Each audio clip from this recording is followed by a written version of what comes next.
So money is effectively control.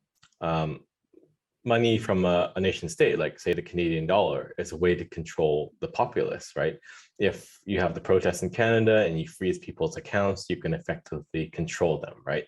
It's a more PC way to kill somebody. You kill them financially, stop them from eating, ruin their finances, get them evicted, whatever, right? You didn't put a gun to their head and shoot them, but you've effectively killed them. Or in the winter in Canada, you might actually do that if you starve them out and they have no recourse. But at a nation state level, it's the same thing. If you can keep them in debt, if you're the one that's providing them with quote unquote money, then they have to listen to you. It's a way to control, just like controlling your own population, but now you're controlling another nation state.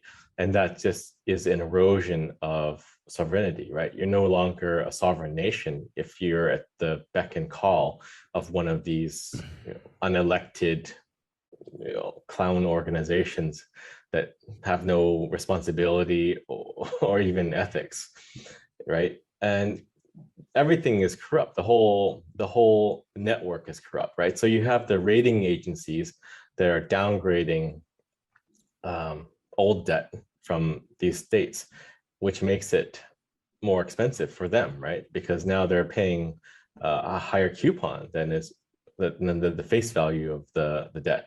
So they need to borrow more money in the future.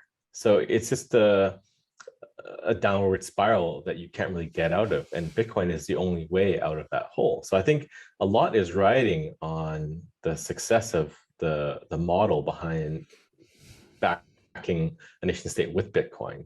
And I think Bitcoin mining is an important thing too. So I think President Bukele was very smart that he decided to go with the volcano bonds, right?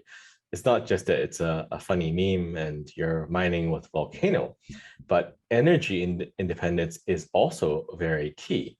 So not only do you need to have Bitcoin, you need to have energy as well.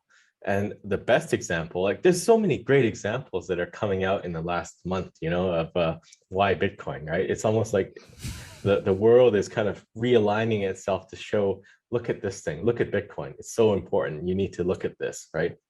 So Germany wants to sanction Russia, but they can't because they rely on Russia for energy because their own nutheads shut down all their nuclear plants. So they're energy dependent, right?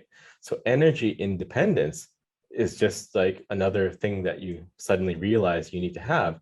And energy and Bitcoin are deeply intertwined. If you have energy, you can get Bitcoin. You can get Bitcoin without relying on anybody else. You can't be cut off from any network, right? And your energy won't be cut off as well. So with El Salvador having the Bitcoin law, Bitcoin legal tender, with Bitcoin bonds, and with mining, they're set up to be a real sovereign nation, an actual real sovereign nation out of the control of the IMF and World Bank.